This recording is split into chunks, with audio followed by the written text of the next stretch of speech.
Se inscreva no canal Motivação e Fé 28. Abra sua Bíblia no segundo livro dos Reis, no capítulo de número 4. Mas aqui na tela eu quero que coloque João 8. Você aí já vai achando a segundo Reis 4, a partir do verso 8. Mas aqui na tela eu quero usar um texto por base antes de entrar nesse texto. João capítulo 8, verso de número 1. Isso. Você vai achando aí, segundo livro dos Reis, capítulo de número 4, verso 8. E depois, por favor, tá, Rick? Coloca, bom, vamos lá, olha para a tela. Jesus, entretanto, foi para o Monte das Oliveiras. De madrugada, voltou novamente para o templo. Todo o povo ia ter com ele, assentando, os ensinava. Verso 3. Os escribas e fariseus trouxeram à sua presença uma mulher surpreendida em adultério e, fazendo-a ficar de pé no meio de todos, disseram a Jesus: Mestre, essa mulher foi apanhada em flagrante adultério, e na lei nos mandou Moisés que tais mulheres sejam apedrejadas. Tu, pois, que dizes? Feche os seus olhos. Senhor, continua falando conosco. Usa-me como um canal de bênção nesta hora, pelo poder do nome de Jesus. Você pode dizer amém? Bom, a Bíblia diz que nós devemos orar sem cessar, sim ou não? Se tem uma coisa que todos os cristãos precisam entender, é que a oração precisa fazer parte de sua vida. O cristão, ele precisa da oração, porque o Deus que nós servimos pede de nós relacionamento, e o relacionamento é mantido através do diálogo, da conversa, da proximidade. Mas a pergunta é: que tipo de relacionamento eu estou mantendo com Deus? Eu botei esse texto aqui antes de entrar no texto. Vou terminar no horário, tenho 19 minutinhos, mas vai dar. Eu quero te mostrar, volta ao verso 1, por favor. Acompanhe comigo só para você entender isso e ficar mais fácil de aplicar. João 8:1, volta para o 1, por favor. Jesus, entretanto, foi para o Monte das Oliveiras, verso 2. De madrugada voltou para o templo, e todo o povo ia ter com ele, e ele, assentando, os ensinava. Preste atenção, que eu quero te mostrar o mesmo tempo sendo usado de duas formas diferentes. O verso 1 diz que Jesus vai para o Monte das Oliveiras naquela noite orar. Pela manhã, de madrugada, mas já amanhecendo, ele vai para o templo. Ele está no Monte das Oliveiras. Sabe aquela foto que você vê do Domo da Rocha? Aquela cúpula dourada. Normalmente as fotos que mostram aquela cúpula está sendo tirada do Monte das Oliveiras. É como se eu tivesse aqui tirando uma foto aproximadamente de algo que está na Ciferal. É mais ou menos, Monte das Oliveiras aqui, certo? O templo na Ciferal. Bom, Jesus está passando a noite ali, e agora, ao amanhecer, ele vai para o templo. A questão é que o tempo que Jesus usa para estar ali é usado por todos, não necessariamente fazendo as mesmas coisas. No mesmo tempo em que Jesus está ali, uma mulher está cometendo adultério. Tá certo? Tem gente trabalhando, tem gente dormindo, tem gente orando como Jesus, e tem gente adulterando. Tudo no mesmo tempo. Nós estamos aqui agora, o tempo está sendo o mesmo para todos. Alguns estão prestando atenção, outros não. Alguns estão com o celular, outros, certo? Ou seja, o tempo é para todos. Mas o que se faz com ele pode demonstrar o que teremos que fazer com nossas orações. É isso que eu quero alertar você hoje. Quando amanhece, amanhece para ela e para Jesus. E agora, ao amanhecer,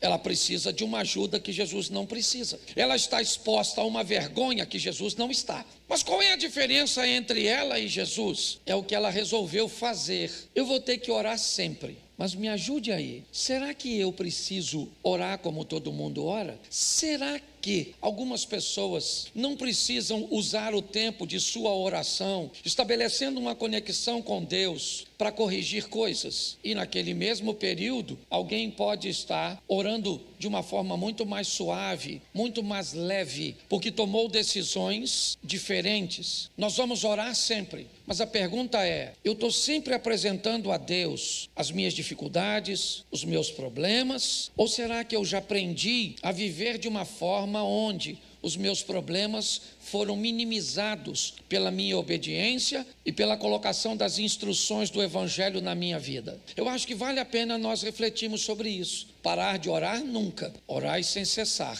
mas que tipo de oração tem sido a minha? Ela é sempre de propósito corretivo? Ela sempre está conduzindo para Deus problemas? Eu sempre estou buscando os milagres? Então preste atenção, que se todas as vezes que alguém liga para mim ou busca conversar comigo, seu propósito é me pedir as coisas, este não é um relacionamento dos melhores e mais prazerosos. É muito legal quando você tem alguém que quer conversar com você, que quer bater um papo com você, não para te pedir alguma coisa, mas pela satisfação da sua presença, pelo prazer de sua amizade. Talvez por isso, muitos cultos têm recebido críticas severas na internet, por estar sempre estabelecido sobre este ambiente, onde as pessoas são clientes que passam a semana inteira cometendo erros e que vêm para a igreja para que Deus estenda a sua misericórdia e conserte todos os erros que elas fizeram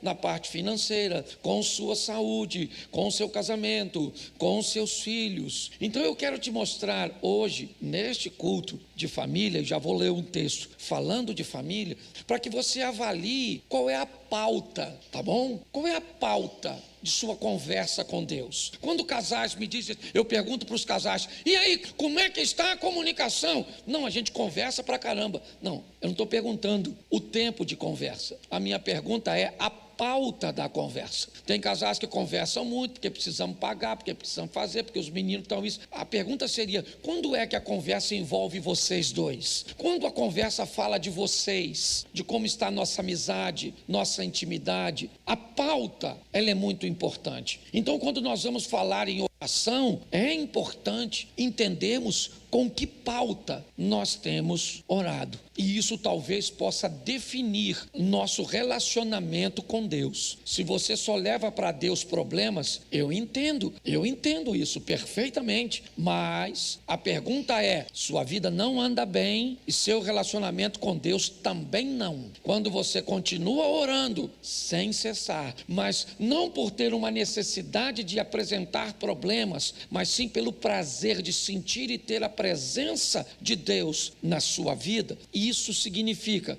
que sua vida está boa e seu relacionamento com Deus também. Como adquirir isso? Talvez seja a grande pergunta. Talvez nós consigamos, em meio ao deserto, descobrir essa fonte. Então vale a pena olhar numa família, que eu só quero fazer uma introdução e depois vocês leiam em casa. Mas agora sim, segundo o livro dos Reis, capítulo 4, verso 8. Coloca na tela. Certo dia, passou Eliseu por Sunem, onde se achava uma mulher rica, a qual o constrangeu a comer pão. Daí, todas as vezes que passava por lá, entrava para comer. Ela disse ao seu marido, vejo que este que passa sempre por nós, repita sempre por nós, isso, é santo homem de Deus. Façamos-lhes, pois, em cima um pequeno quarto, obra de pedreiro, e ponhamos nele uma cama, uma mesa, uma cadeira e um candeeiro. Quando ele vier à nossa casa, retirar-se-á para ali. Um dia, vindo Eliseu para ali, retirou-se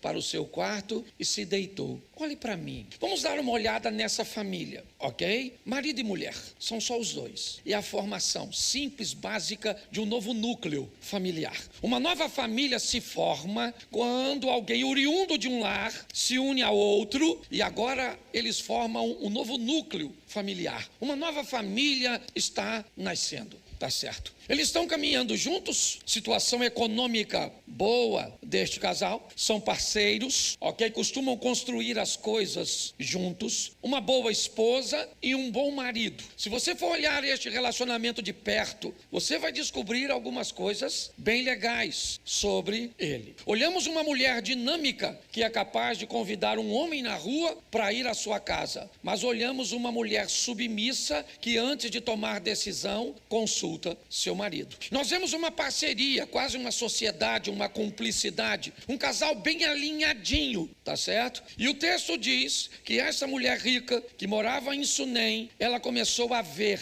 num homem que passa próximo à casa dela, a possibilidade dele ser um homem de Deus. Ela está avaliando, é isso, ela avalia, e ela então, ao observar Eliseu, ela viu em Eliseu características, postura, posicionamento, que dava a ele a condição de ir até a casa dela para uma análise um pouco mais minuciosa, ok? Se você conhece um pouquinho da cultura judaica, você sabe, certo? Como eles olham para quem frequenta a sua casa, ok? Quando você vê, por exemplo, uma passagem bíblica onde alguém chega numa casa e pede água e alguém dá leite, é porque essa pessoa, na cultura, está recebendo algo para beber que indica que ela não é bem-vinda na casa. Eles são extremamente seletivos.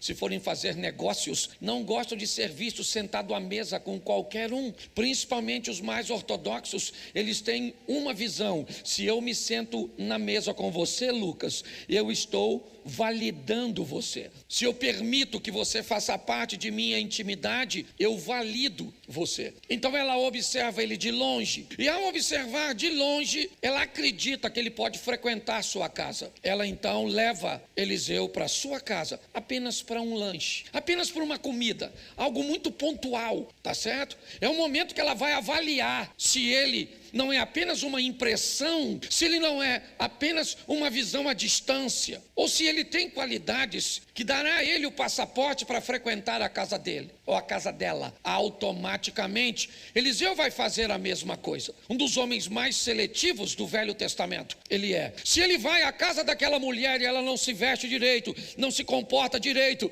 não age direito, se ela o convidasse de novo, ele iria? Não. Se ele vai à casa dela e não sabe se comportar, e come demais, e é mal educado, você acha que ela o chamaria de novo? O que eles estão fazendo é estabelecendo um ambiente de proximidade, onde os critérios deles é que vão prevalecer e vão determinar se o outro entra ou não. Que critérios você usa para se sentar à mesa com pessoas? Que critério você usa para fazer negócios? Que critérios um menino tem que ter para ser amigo de seu filho? Que critérios uma mulher precisa cumprir para fazer parte da amizade com sua esposa? Pare e pense. Quanto mais fortes forem nossos critérios, melhor serão nossas orações. Quanto mais assertivos formos em nosso posicionamento, as nossas orações praticamente não trarão petições a nosso respeito. Eu fico imaginando quantas orações Jesus fazia pedindo coisas para si, da maneira cuja qual ele se comportava e vivia. Quando está orando por Lázaro, ele diz: eu bem sei que o Senhor sempre me ouve. A grande questão da vida é essa, não é o quanto você ora, é a pauta. Porque se a vida estiver bagunçada, a pauta também vai estar bem bagunçada. Essa mulher agora tem critérios, ela leva Eliseu e ali ela avalia Eliseu. Ela chama seu marido e diz: vejo que este que passa sempre por nós é um santo homem de Deus. Só com uma visita ela descobriu que ele era santo? Sim ou não? Claro que não. Eliseu entrou para comer e dali, todas as vezes que passava por lá, ele entrava para comer. Ali ela começa a observá-lo. Isso, você quer parar de ter problema com amigos? É isso? Sério? Você está com muitos problemas com seus amigos? Você está com problema com seus familiares? É sério isso? Por que é que você tem problema com seus familiares? Por que é que você tem problema com seus amigos? Por que é que você tem problema na igreja com pessoas? É simples. Você não estabelece limites. Você não estabelece fronteiras. Você não determina até onde as pessoas vão. Você tem medo de colocar as pessoas no seu lugar. É isso? Você está com problema com seu cônjuge? Talvez hoje seja difícil reposicioná-lo, porque você deixou ele ganhar tanto território. Pastor, mas eu tenho medo de perder o relacionamento. Então adapte-se. É isso? Eu prefiro me adaptar à sua ausência do que me adaptar ao seu desrespeito. A gente precisa definir o que é que nós estamos querendo. E não estou falando de amor ao próximo, não. Eu estou falando de equilíbrio, de determinação. Nós precisamos melhorar nosso relacionamento. É isso. Ele entrou diversas vezes e diversas vezes, ao observá-lo, ela descobre que ele é um santo homem de Deus. Aí você vem para a igreja, frequenta 2 cultos, nem conhece a pessoa do lado e conta seu segredo para para ela. Aí você é um novo convertido, alguém corta do teu lado, te pede dinheiro emprestado e você empresta sem saber. Aí não te paga e cai na conta do pastor. Ovelha do pastor Cláudio, ovelha do pastor Cláudio, do pastor. Que eu aprendi uma coisa, igreja é assim, Lucas, se tudo dá certo é porque Deus é bom. Se tem problema na igreja é o pastor, que não é nada. Se o troço dá certo, eu não recebo os louros. Mas se dá errado, pancada no pastor. Olha, eu vou passar uns 10 minutinhos igual eu passei pro outro, tá certo? E se você tiver que ir embora também não tem problema não. Vá na bênção do Senhor. É porque tem uns pastores que dizem, se você sair antes do culto acabar, você perde a bênção. Isso aqui é culto, não é feitiçaria, tá certo? Você vai abençoado. Eu só queria que você desse um espaço, um pouquinho aqui, até porque eu avancei o dos outros, tá certo? O primeiro culto para conversar com você. Então, escute só, o que está vendo é um ambiente de seleção. Ela olhou e falou para o marido, vejo que este que passa sempre por nós. Olha que o cara está na parada, ele não está falando porque a mulher dele é meio proativa, certo? Mas ela está falando, ó, amor, ele passa por nós, tá, amor? Você não fala não, né? Porque tem homem que não fala. Às vezes o cara é autoridade, mas ele é mudinho. O cara até é macho pra caramba, macho, mas é um macho calado. E ela é uma fêmea falante, entendeu? Porque tem gente que acha que porque o cara não fala, ele não é macho. Às vezes você vê tudo acontecendo, a mulher faz, mas tudo vai lá. E aí, amor, posso fazer? É um cara econômico, tem uns caras econômicos. Esse dia a mulher falou comigo assim, pastor, eu tenho 20 anos de casada, ele só que me ama uma vez. Aí eu falei, pô, cara, sério? Ele falou, pastor, deixa eu falar uma coisa pro senhor. Quando eu casei com ela, eu falei, eu te amo. Avisa a ela que o dia que eu mudar de ideia, eu aviso, mas eu não vou ficar falando toda hora, eu te amo, eu te amo. Eu não fui. Eu falei, nossa, que homem romântico. Então, caladinho. Ela foi lá e falou com ele, vejo que este que passa sempre por nós, façamos, ponhamos, para quando ele vier à nossa casa. Preste atenção, essa mulher e o marido, ó, afinadinho, certo? E aí Eliseu, crente é igual pombo, não dá comida, que ele vai e leva os outros com ele. Pode olhar. Não estou falando, não. Estou brincando porque é ele, tá certo? E nós somos assim, nós gostamos de comer junto, nós somos discípulos de Jesus, sim ou não? Então Jesus, você pode ver, Jesus fazia milagre de multiplicação dos pães, mas no final ele fazia igual o crente. Vão levar? Mas não era assim. Nós estamos seguindo a risca. Então preste atenção. O que houve foi uma afinidade entre eles. Depois de uma boa avaliar, é isso que nós temos que entender. Nós estamos levando a nossa vida, sabe? De qualquer jeito. Aí toda hora é um problema com a sogra, é um problema com isso, é um problema com aquilo, é um problema com o outro, tem um irmão na igreja que tem um problema, e tem um problema com isso, tem um problema com aquilo, cheio de problema. Aí sabe o que as pessoas fazem? Cria bicho, troca a pessoa por bicho, e bota nome de pessoa em bicho, eu já falei isso aqui. Pode ver, a pessoa não quer ninguém, mas pega um gato e bota Roberto. Se não gosta de gente, e outra coisa você tem que aprender, eu vou falar isso aqui mesmo. Esse dia tinha uma mulher aqui na igreja, que estava depressiva porque a cachorra morreu. Não queria comer, não queria tomar banho, o casamento estava até acabando, porque uma cachorra morreu. Pastor, o senhor é insensível, não sou insensível nada. Agora quem vai pegar um cachorro para criar, precisa saber de antemão que cachorro vive menos que nós. Vai morrer primeiro. Se você não está preparado para criar um cachorro para morrer, você arruma uma tartaruga. Aí vive 150 anos, você morre primeiro. Então você vai amar o cãozinho, sim ou não? Sim ou não? Vai cuidar dele, vai ser um excelente companheiro, sim ou não? Isso. Mas você sabe que pode morrer. Um cachorro com 20 anos já é um idoso. Aí o meu cachorro morreu, pastor. Não sei o que vai ser da minha vida. Pega outro. A mulher, sabe o que a mulher falou comigo quando eu falei isso? Pastor, o senhor é insensível. Meu cachorro só falta falar. Falei, nossa, uma diferença tão pequena para o ser humano, a fala. Perguntei a ela, será que a senhora não se dá bem com o seu cachorro? Não é exatamente porque ele não fala? Pensa num cachorro que falasse assim, olha, troca essa ração que eu tô com azia danada. Você não queria mais. Pessoas despreparadas para a vida. E é isso que está causando tumulto, sabe? Então eu gosto disso aqui. Vamos voltar para o texto. Não, já fui para os pets. Escute só. Você olha aqui o que tem agora. O que tem é uma mulher firme do lado de um homem firme, vivendo muito bem, sim ou não? Eles têm tudo o que querem? Sim ou não? Não. Eles têm filho? Tem filho? Mas eles são felizes? Sim ou não? Sim. Quando Eliseu chama a dona e falou assim, dona, a senhora não tem filho não, né? Falou, não tem não. Ela falou, mas eu sou feliz sem eu e meu marido, estamos juntos aí na parada, só nós dois, tá beleza. Gente bem, sabe, resolvida. Não dá para ter tudo na vida. Você queria ter um homem bonito e inteligente. Como é que tem? Esse troço não cabe no mesmo recipiente. Se é bonito e inteligente, não é homem, é mulher. São as fêmeas, agrega os dois adjetivos. Quer um homem bonito, abra a mão da inteligência. Quer um homem inteligente, abra a mão da beleza. O máximo que você pode achar é um feio burro, mas um bonito e inteligente, você não acha. Cuidado que você pode estar rindo de você ou do seu. Escute, pare e olhe para essa situação. O que eu vejo, uma casa coesa, certinha, firme. É isso.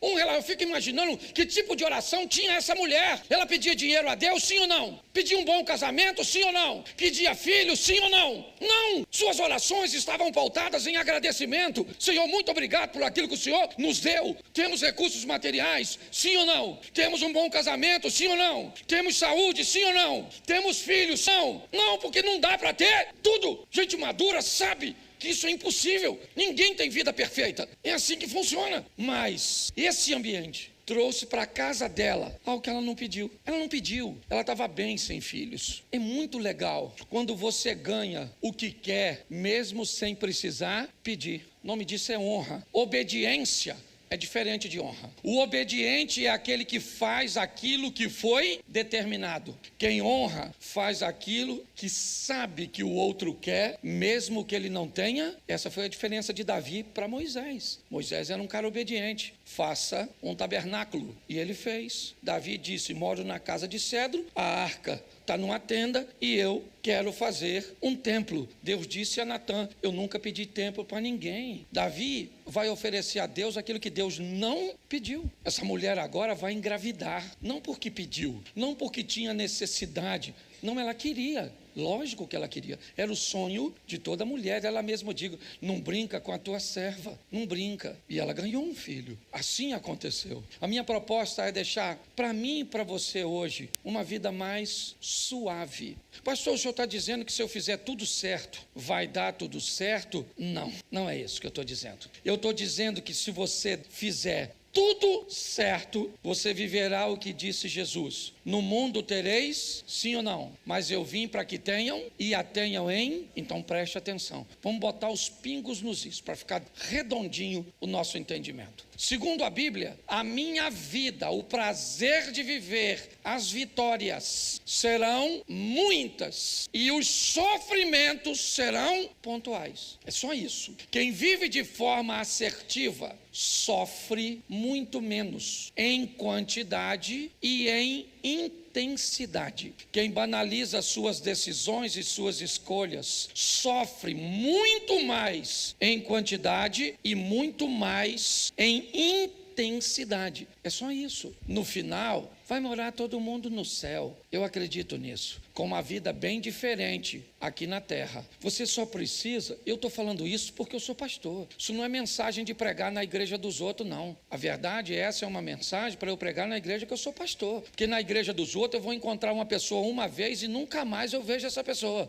Então eu não lido com o resultado dela. Agora, qual é a minha preocupação? Aqui na quarta-feira você está aqui. Domingo que vem, você está aqui. Aí você está no culto dos homens, está no culto das mulheres. Aí teu filho frequenta, certo? O trabalho de adolescente. E aí você começa a andar comigo e eu começo a descobrir que a sua vida não mudou nada. Eu começo a descobrir que o seu nível de sofrimento, ele permanece o mesmo de quando você entrou, ou ele piorou. E isso me causa desconforto, porque indica que eu não estou fornecendo a você a ferramenta. Não, pastor, manda a gente orar. Tá bom, então vamos embora. Vai lá, ora por esse problema hoje. Amanhã, aí você ora por esse problema, comete erros e aparece esse. Aí o milagre desse aqui foi, mas você não dá nem tempo de respirar, porque esse aqui já está na fila para você resolver. Aí você resolve esse, trocou esse por esse. Esse, você trocou por esse. E assim você vai, porque a sua oração sempre tem que ser para resolver problemas e nunca para ter um bate-papo com Deus, certo? Vamos imaginar Deus conversando com Adão. Vamos? Lembra quando Adão estava no paraíso? Para que Deus ia conversar com Adão? Adão não tem problemas. O local é o paraíso, mas não era para resolver problemas. Então a pergunta é, o que nós estamos fazendo, gente? Pare e pense nisso. Eu queria deixar essa reflexão para vocês nesse nosso segundo momento. Amanhã é segunda-feira para todos nós, não a mesma segunda-feira, não uma segunda-feira assertiva, não uma segunda-feira de bênção, não. Para todos, pode ser? Pode.